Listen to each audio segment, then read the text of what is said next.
నమస్కారం, జీ న్యూస్కి స్వాగతం. నేను మీ సంతోష్. ఈరోజు వార్తల్లోని విశేషాలు. ఆంధ్రప్రదేశ్ నూతన ముఖ్యమంత్రిగా నారా చంద్రబాబు నాయుడు బుధవారం ప్రమాణ స్వీకారం చేశారు. శ్రీకాకుళం జిల్లా అంతటా ఈ ప్రమాణ స్వీకార ఉత్సవాన్ని తిలకించడానికి జిల్లా యంత్రాంగం విస్తృత స్థాయి ఏర్పాట్లు చేసింది. కృష్ణా జిల్లా కేసరపల్లిలో ఏర్పాటు చేసిన కార్యక్రమంలో రాష్ట్ర గవర్నర్ జస్టిస్ అబ్దుల్ నజీర్ ఆయనతో ప్రమాణం చేయించారు. చంద్రబాబు ముఖ్యమంత్రిగా ప్రమాణ స్వీకారం చేయడం ఇది 4వసారి. అనంతరం మంత్రులతో గవర్నర్ ప్రమాణ స్వీకారం చేయించారు. చంద్రబాబు ప్రమాణ స్వీకారం చేస్తున్న సమయంలో సభా ప్రాంగణంలో ఉన్న పలువురు తమ స్థానాల్లోనే నిల్చొని చప్పట్లతో అభినందనలు పలికారు. ప్రమాణ స్వీకారం అనంతరం ప్రధాని మోడీతో పాటు వేదికపై ఉన్న పలువురు అతిథులు చంద్రబాబుకు శుభాకాంక్షలు చెప్పారు.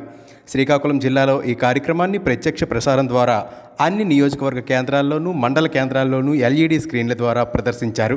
జిల్లా కేంద్రంలో బాపూజీ కళామందిర్లో ఏర్పాటు చేసిన ప్రత్యక్ష ప్రసారాన్ని శ్రీకాకుళం రెవెన్యూ డివిజనల్ అధికారి సిహెచ్ రంగయ్య జిల్లా మహిళా సమాఖ్య ప్రతినిధులతో కలిసి తిలకించారు. ఈ కార్యక్రమంలో పలువురు జిల్లా అధికారులు పాల్గొన్నారు.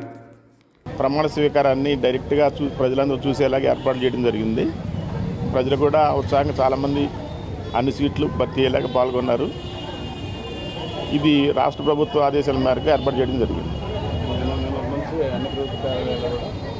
అలాగే ప్రభుత్వ కార్యాలయాలన్నింటిలో కూడాను ఈ సీరియల్ లైటింగ్ అంటే ఇల్యూమినేషన్ చేయడం జరుగుతుంది.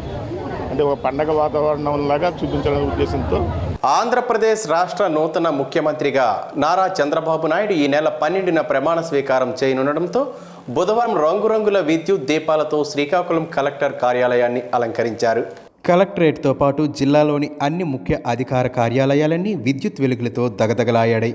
శ్రీకాకుళం మున్సిపల్ కార్యాలయం, డిఆర్డీఏ, ఆర్టీఓ, జిల్లా పరిషత్ ద్వామ, ఏపీఎంఐసి, మైనింగ్ కోఆపరేటివ్, జిల్లా సమాచార పౌర సంబంధాల అధికారి సెట్శ్రీ, పర్యాటక శాఖ కార్యాలయాలతో పాటు అన్ని తహసీల్దార్, మండల అభివృద్ధి అధికారి కార్యాలయాలు, ఇతర ప్రభుత్వ అధికారుల కార్యాలయాలను విద్యుత్ దీపాలతో అలంకరించి మిరుమిట్లు గొలిపేలా విద్యుత్ కాంతిని ఏర్పాటు చేశారు. కేంద్ర కేబినెట్లో కింజరాపు రామ్మోహన్ నాయుడు పౌర విమానయాన శాఖ మంత్రిగా బాధ్యతలు స్వీకరించడంతో రాష్ట్రంలో కింజరాపు అచ్చెన్నాయుడు మంత్రి పదవి దక్కుతుందా లేదా అన్న సస్పెన్షన్కు తెరపడింది. రాష్ట్ర పార్టీ అధ్యక్షుడిగా ఉన్న అచ్చెన్నాయుడును తన కేబినెట్లో మంత్రిగా బుధవారం ప్రమాణ స్వీకారం గవర్నర్తో చేయించారు. రాష్ట్ర చరిత్రలో బాబాయ్ అబ్బాయిలు ఒకరు కేంద్రం, మరొకరు రాష్ట్ర కేబినెట్ మంత్రులుగా పనిచేయడం ఇది మొదటిసారి. 2014-19లో అచ్చెన్నాయుడు రాష్ట్ర మంత్రిగా పనిచేశారు. కార్మిక, క్రీడా శాఖలు చూసిన ఆయన ఈసారి మంచి పోర్ట్ఫోలియో లభిస్తుందన్న ఆశాభావం వ్యక్తం చేశారు. లోకేష్ రాసుకున్న రెడ్ బుక్లో ఉన్న అంశాలకు న్యాయం చేకూరాలంటే తన బాబాయిని హోంమంత్రిని చేయాలని బహిరంగ వేదికపై రామ్మోహన్ నాయుడు ఇంతకు ముందే కోరారు. అయితే ఈ ప్రభుత్వంలో కక్ష సాధింపులు ఉండవని చంద్రబాబు, పవన్ ప్రకటించడంతో అచ్చెన్నాయుడుకు పౌర సరఫరాల శాఖ ఇచ్చే అవకాశం ఉంది. అవమానానికి గురైన చోటే అందలం ఎక్కడం ఎలాగో తెలుగుదేశం అధినేత చంద్రబాబు నాయుడు సాధించి చూపించారని మాజీ మంత్రి గుండా అప్పల సూర్యనారాయణ అన్నారు. వైకాపా ప్రభుత్వ హయాంలో నిండు అసెంబ్లీలో అవమానానికి గురై మళ్లీ అధికారం చేపట్టే శాసనసభలోకి అడుగు పెడతానని చంద్రబాబు చేసిన శపథాన్ని ఆయన ప్రస్తావించారు. ఈ ప్రతిజ్ఞను నెరవేర్చే క్రమంలో అద్భుతమైన ప్రజా తీర్పుతో మళ్లీ ముఖ్యమంత్రిగా ప్రమాణ స్వీకారం చేశారని, ఆ హోదాలో సగర్వంగా ఆయన అసెంబ్లీలో అడుగు పెట్టనున్నారని వ్యాఖ్యానించారు. తెలుగుదేశం నాయకులు, కార్యకర్తలు, అభిమానులందరికీ ఈరోజు పండగ దినమంటూ ముఖ్యమంత్రిగా ప్రమాణ స్వీకారం చేసిన చంద్రబాబు అభినందనలు తెలిపారు. గతంలో తమిళనాడులోనూ దివంగత ముఖ్యమంత్రి జయలలిత కూడా ఇటువంటి విజయమే సాధించారని గుర్తు చేసుకున్నారు. అధికార సాధన విషయంలో చంద్రబాబుకు అండగా నిలిచిన జనసేన అధినేత పవన్ కళ్యాణ్కు, బీజేపీ నాయకత్వానికి అప్పల సూర్యనారాయణ కృతజ్ఞతలు తెలిపారు. బాల కార్మికుల వ్యవస్థ నిర్మూలన ప్రతి ఒక్కరి బాధ్యత కావాలని Srikakulam JCI zone coordinator Doosi Santosh పిలుపునిచ్చారు. నగరంలోని చైతన్య సహకార జూనియర్ కళాశాలలో బుధవారం బాల కార్మికుల నిర్మూలన దినోత్సవం నిర్వహించారు. ఈ సందర్భంగా సంతోష్ మాట్లాడుతూ 2002 నుండి ప్రతి సంవత్సరం జూన్ 12న బాల కార్మికులకు వ్యతిరేకంగా ప్రపంచ దినోత్సవాన్ని జరుపుకుంటున్నామని అన్నారు. బాల కార్మిక వ్యవస్థకు వ్యతిరేకంగా ప్రజలలో అవగాహన తీసుకురావడానికి, వారిని పనిలో కాకుండా బడిలో చేర్పించేందుకు ప్రతి ఒక్కరూ కృషి చేయాలని కోరారు. బాల కార్మికుల చట్టాలు, హక్కులపై ప్రతి ఒక్కరూ అవగాహన కలిగి ఉండాలని, తద్వారా బాలలను పాఠశాలల్లో చేర్పించాలని కోరారు. ఈ కార్యక్రమంలో జేసీఐ శ్రీకాకుళం మెయిన్ వ్యవస్థాపకులు జామి భీమశంకర్, అధ్యక్షులు అనిల్, బి మధు, మణికుమార్, జయకృష్ణ, పోషక్ కుమార్, ప్రదీప్, బరాటం సంతోష్, మిమిక్రీ శివ తదితరులు పాల్గొన్నారు. విరుపులు సంధించి మనందరికీ నవ్వులు ప్రపంచాన్ని చూపించే మన చైతన్య సహకార జూనియర్ కళాశాల చైతన్య కిరణం జ్యోత్స్న.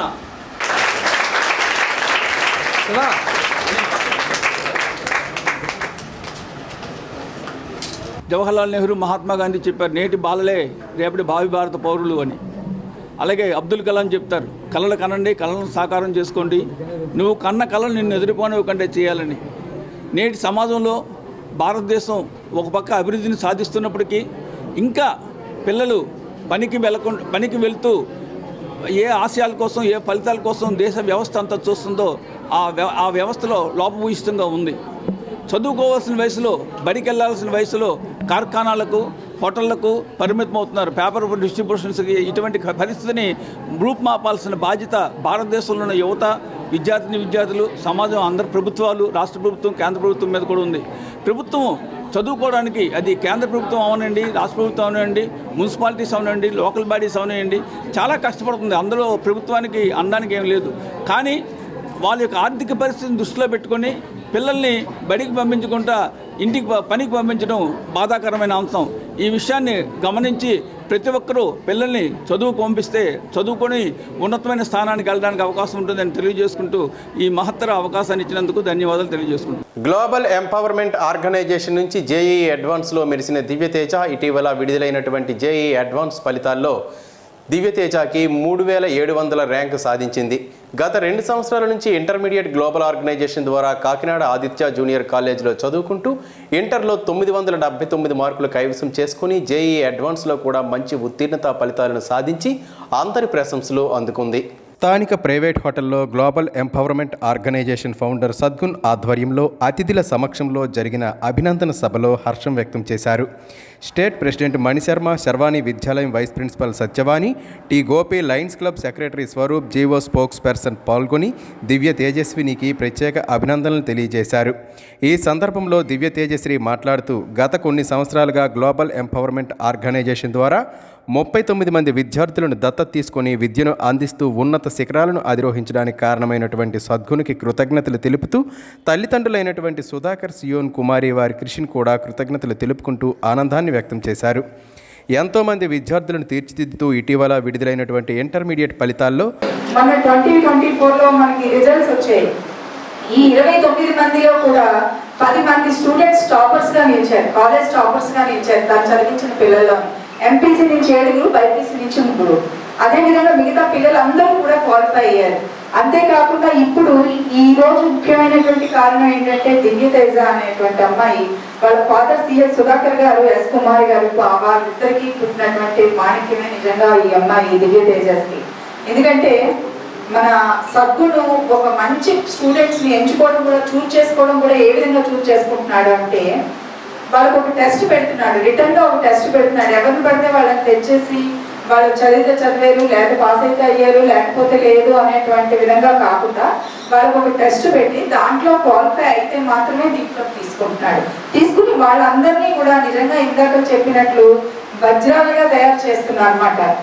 వాళ్ళ నడవడికలో అగ్రియండి, way of talking, way of behaviour, way of character ఏ విధంగా అయినా సరే ఇక్కడ జియో ఆర్గనైజేషన్ స్టూడెంట్స్ అంటే నిజంగా వాళ్ళ అమ్మాయి చూస్తుంటే ఎంత ఒప్పిడిగా అనిపిస్తున్నారు. అదేవిధంగా మిగతా పిల్లలు కూడా పిల్లలందరూ కూడా ఎంతో మంచి నడవడికను కలిగి ఉంటున్నారు. కాబట్టి ఇటువంటి ఆర్గనైజేషన్కి ఈ అమ్మాయి ఈ రోజు దివ్య తేజశ్రీ అనేటువంటి అమ్మాయి జేఈ మెయిన్స్లో 6215 వచ్చింది మెయిన్స్ ర్యాంకు. అదేవిధంగా అడ్వాన్స్ ర్యాంక్ 3700 ర్యాంక్ వచ్చింది. నిజంగా బిగ్ క్లాప్ అమ్మాయికి. నిత్యం వందలాది మంది ఆకలి తీరుస్తూ తన మానవత్వాన్ని చాటుకుంటున్నారు శ్రీకాకుళం ఎమ్మెల్యే గుండు శంకర్. గత ఏడాది ప్రారంభించిన అన్నా క్యాంటీన్ నేటికి 420 రోజులకు చేరుకున్న అన్నార్థుల ఆకలితో ఉండకూడదనే లక్ష్యంతో ఇప్పటికీ నిర్వహిస్తూ చరిత్రలో నిలిచిపోతున్నారు. గత తెలుగుదేశం ప్రభుత్వ హయాంలో చంద్రబాబు మానసపుత్రికగా ప్రారంభమైన అన్నా క్యాంటీన్లు మూతపడడంతో శంకర్ ఆధ్వర్యంలో నగరంలో 2 ప్రాంతాల్లో క్యాంటీన్ల నిర్వహణను ప్రారంభించారు. 7 రోడ్ల కూడలి పాత బస్టాండ్ ప్రాంతాల్లో అప్పటి నుంచి ఇప్పటి వరకు ఎటువంటి అంతరాయం లేకుండా ప్రతిరోజు భోజనాలను అందిస్తూ వస్తున్నారు. రుచికరమైన భోజనం అందిస్తుండటంతో యాచకులు, అనాథలు, వివిధ కారణాలతో ఇతర ప్రాంతాల నుంచి వచ్చిన వారు సైతం అన్నా క్యాంటీన్ వద్ద భోజనాలు చేస్తూ శంకర్ను అభినందిస్తూ ఆశీర్వదిస్తున్నారు. ఎన్ని దానాలు చేసినా తీసుకునే వారికి సంతృప్తి కలగదని, అయితే కడుపు నిండా సంతృప్తి చెందే అన్నదానానికి మించిన దానం లేదని, నిత్యం అటువంటి దానం చేసే అవకాశాన్ని, తద్వారా సంతృప్తిని భగవంతుడు తనకు కల్పించాడని శంకర్ పేర్కొన్నారు. తనకు కలిగినంత వరకు ఈ కార్యక్రమాన్ని కొనసాగిస్తానని స్పష్టం చేశారు. ఈ వార్తలు ఇంతటితో సమాప్తం. మళ్ళీ తర్వాత బులెటిన్లో కలుసుకుందాం. నమస్కారం.